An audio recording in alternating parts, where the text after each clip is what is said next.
اور دوسرے یہ کہ جنگ کا اثر پرتھوی کے ہر دیش اور آدمی پہ پڑتا ہے۔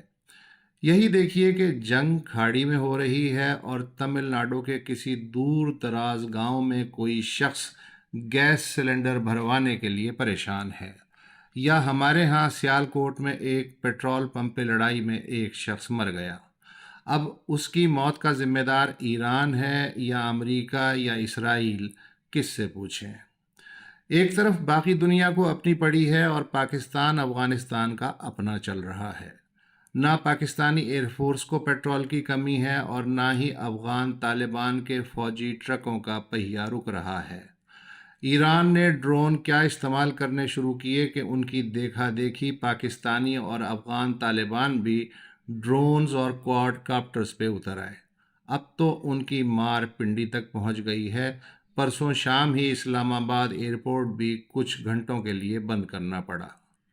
اچھی بات یہ ہے کہ پاکستان افغانستان مارا ماری ایسے سمے ہو رہی ہے جب دنیا کے سارے کیمرے اسٹریٹ آف ہرمز کے آس پاس ہیں۔ ایران باہر کی دنیا سے جو بھی ڈپلومیٹک میسیجنگ کر رہا ہے، اسلام آباد اور ماسکو کے ذریعے کر رہا ہے۔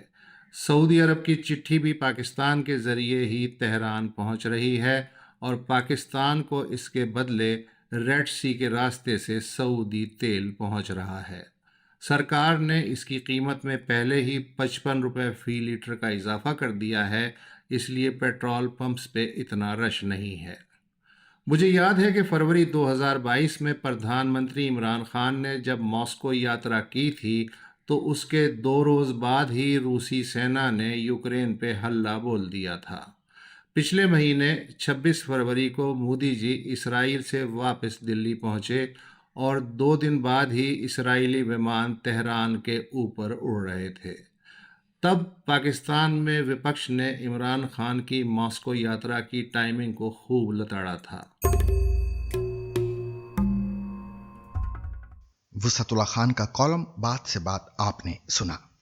افغانستان سے 15 فروری 1989 کو سوویت فوج کے انخلا کے بعد اگلے 20 مہینوں تک افغان حکومت نے پاکستانی علاقوں پر سوویت ساختہ سکڈ میزائل حملے کیے۔ یہ ہے آج بی بی سی ریڈز کا موضوع، جسے تحریر کیا ہے وقار مصطفیٰ نے، اور پیش کر رہے ہیں عمر آفریدی۔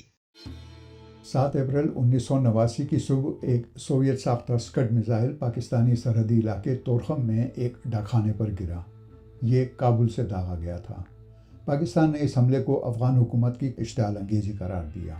کابل نے اسے ایک حادثہ قرار دیا مگر معافی نہیں مانگی، بلکہ بعد میں کئی ماہ تک پاکستانی علاقوں پر افغان سرزمین سے سکڈ میزائل برستے رہے۔ صحافی و محقق وقار مصطفیٰ کی تحریر پر مبنی بی بی سی ریڈز کے ساتھ میں عمر آفریدی ہوں۔ اس پہلے سکڈ حملے سے چند ہفتے قبل 15 فروری 1989 کو افغانستان سے سوویت فوج کا انخلا مکمل ہوا تھا۔ سوویت فوج افغانستان میں کب اور کیوں آئی تھی اور جاتے ہوئے اس وقت کی افغان حکومت کو جدید اسلحہ کیوں دے کر گئی؟ اس کے لیے ہمیں افغانستان کی تاریخ میں چند برس پہلے جانا پڑے گا۔ ہوا یہ کہ انخلا سے کوئی 11 سال پہلے اپریل 1978 میں People's Democratic Party of Afghanistan نے صدر محمد داؤد خان اور ان کے خاندان کو قتل کر کے اقتدار پر قبضہ کیا اور ملک میں کمیونسٹ انقلاب کا اعلان کیا۔ افغانستان کے شمسی ہجری کیلنڈر کے دوسرے مہینے سور کی نسبت سے اس بغاوت کو انقلاب سور بھی کہا جاتا ہے۔ کابل کی کمیونسٹ حکومت کے خلاف مختلف مذہبی تنظیموں اور دیگر گروہوں نے مسلح مزاحمت شروع کر دی۔ اس مزاحمتی تحریک کی مذہبی توضیح کرتے ہوئے اسے جہاد اور اس سے وابستہ جنگجوؤں کو مجاہدین کہا گیا۔ مغربی اور مسلم ملکوں نے ان مجاہدین کو دامے درمے سخنے خوب پذیرائی بخشی۔ ان کے نزدیک یہ جہاد تھا یا نہیں، مگر اشتراکیت یعنی کمیونزم اور مغربی سرمایہ دارانہ نظام یعنی کیپٹلزم کے درمیان جنگ ضرور تھی جس کا ایندھن افغانوں کو بننا تھا۔ کابل کی کمیونسٹ حکومت نے سوویت یونین سے مدد مانگی اور یوں 25 دسمبر 1979 میں سوویت فوجیں افغانستان میں داخل ہوئیں اور 9 برس اور 7 ہفتے افغانستان میں رہیں، جب 15 فروری 1989 کو آخری سوویت فوجی نے مذکورہ سکڈ حملے سے 1.25 ماہ پہلے افغانستان اور ازبکستان کے درمیان بہنے والے دریائے آمو پر بنا پل حیرتاں یا پل دوستی عبور کیا۔ یونائٹڈ پریس انٹرنیشنل کے جیرالڈ نیڈلر کی 2 نومبر 1988 کی رپورٹ کے مطابق سوویت یونین نے اعلان کیا کہ وہ افغانستان سے نکلنے سے پہلے درمیانی فاصلے تک مار کرنے والے میزائل اور جدید ترین ہتھیار کابل حکومت کو دے گی تاکہ وہ بقول اس کے انقلاب دشمن اجرتی مزاحمت کاروں کا مقابلہ کر سکے۔ اس وقت کے افغان صدر نجیب اللہ کا الزام تھا کہ ان کی حکومت کے خلاف کیے جانے والے حملوں کو پاکستان کی پشت پناہی حاصل ہے۔ نیڈلر نے لکھا کہ امریکہ نے ان ہتھیاروں کی شناخت مائع ایندھن استعمال کرنے والے زمین سے زمین پر مار کرنے والے اسکڈ میزائلوں کے طور پر کی، جو پاکستان تک پہنچنے کی صلاحیت رکھتے تھے، اور ساتھ ہی اسلام آباد کی مکمل حمایت جاری رکھنے کا واضح اعلان کیا۔ مئی 1988 میں جنیوا معاہدے کے وقت اقوام متحدہ کا ایک مشن برائے افغانستان و پاکستان قائم ہوا تاکہ افغانستان سے متعلق معاہدوں پر عمل درآمد کو یقینی بنایا جا سکے اور خلاف ورزیوں کی جانچ کی جا سکے۔ یہ مشن مارچ 1990 تک فعال رہا۔ The Oxford handbook of United Nations peacekeeping options کے مطابق مشن کے آغاز سے ہی کابل اور اسلام آباد نے ایک دوسرے کی مداخلت سے متعلق شکایات کی۔ ہینڈ بک میں مشن کے حوالے سے لکھا ہے کہ افغانستان نے مجاہدین کی سرحدی نقل و حرکت اور افغان حکومت کو گرانے کے لیے افغان شہر جلال آباد میں سرگرمیوں کی شکایت کی۔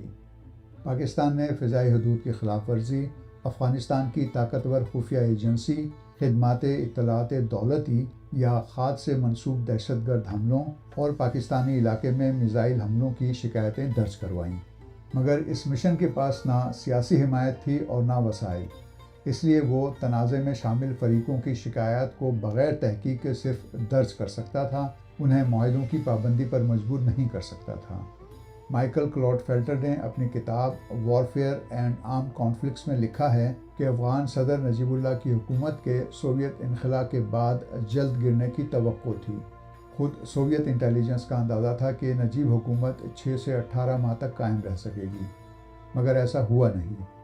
کلاڈ فیلٹر کے مطابق مارچ 1989 میں جلال آباد کی سب سے بڑی اور خونریز جنگ شروع ہوئی، لیکن 6 ہفتوں کی لڑائی کے بعد مجاہدین افغان فوج کے ہاتھوں شکست کھا گئے۔ سوویت حکام نے کہا کہ جلال آباد کے دفاع میں حکومتی فورسز کو کامیابی اسکڈ میزائلوں کی وجہ سے ملی۔ انہوں نے یہ بھی کہا کہ اسکڈ میزائل استعمال کر کے شہر سے 15 میل جنوب مشرق میں واقع سرکاری فوجی چھاؤنی سمرخیل پر قابض جنگجوؤں کو بھی پسپا کر دیا گیا۔ امریکی اخبار نیو یارک ٹائمز کے خصوصی نامہ نگار جان ایف برن نے لکھا کہ پاکستان نے تصدیق کی کہ درمیانی فاصلے تک مار کرنے والا اسکڈ میزائل 7 اپریل 1989 کو پاکستانی حدود میں اس مقام کے قریب گرا جہاں جلال آباد اور پشاور کے درمیان سڑک سرحد کو عبور کرتی ہے۔ اس واقعے میں کوئی جانی نقصان نہیں ہوا۔ یونائٹڈ پریس انٹرنیشنل کی رپورٹ کے مطابق اس سے پہلے 16 نومبر 1988 کو بھی افغانستان سے داغا گیا ایک میزائل پاکستان کے سرحدی گاؤں پر گرا تھا، جس کے نتیجے میں کم سے کم 10 افراد ہلاک اور 15 زخمی ہو گئے تھے، لیکن تب یہ تعین نہیں ہو سکا تھا کہ وہ سوویت یونین کی جانب سے افغان فوج کو فراہم کیا گیا اسکڈ میزائل تھا یا نہیں۔ یوں پاکستان پر پہلا ریکارڈ شدہ افغان اسکڈ میزائل حملہ 7 اپریل 1989 ہی گنا جاتا ہے۔ پاکستانی علاقوں پر یہ اسکڈ میزائل حملے نومبر 1990 تک ہوتے رہے، جن میں درجنوں افراد ہلاک و زخمی ہوئے۔ نجیب حکومت نے مزاحمت کچلنے کے لیے ملک کے اندر بھی اسکڈ میزائلوں سے کام لیا۔ سی کرسٹین فیئر اور سارا جے واٹسن کی کتاب پاکستانز انڈیورنگ چیلنجز کے مطابق نجیب اللہ کی حکومت توقع سے زیادہ عرصے مستحکم رہی، لیکن اس کا دار و مدار ماسکو کی مدد پر تھا۔ دسمبر 1991 میں سوویت یونین ٹوٹ گئی اور اپریل 92 میں کابل پر مجاہدین کا قبضہ ہو گیا۔ ملک کی طاقتور خفیہ ایجنسی خاد کے چیف رہنے والے افغان صدر نجیب اللہ نے کابل میں اقوام متحدہ کے احاطے میں پناہ لی۔ رفتہ رفتہ مجاہدین دھڑے اقتدار پر قبضے کے لیے خانہ جنگی میں لگ گئے۔ ملک طوائف الملوکی اور انتشار کی لپیٹ میں آ گیا۔ مقامی کمانڈروں یا وار لارڈز نے منمانی شروع کر دی اور جگہ جگہ اپنی حکومتیں بنا لی، حتیٰ کہ دارالحکومت کابل کے مختلف علاقوں پر مجاہدین کے الگ الگ دھڑوں کا راج تھا۔ اسی انتشار انگیز ماحول سے طالبان ابھرے اور لوگوں کو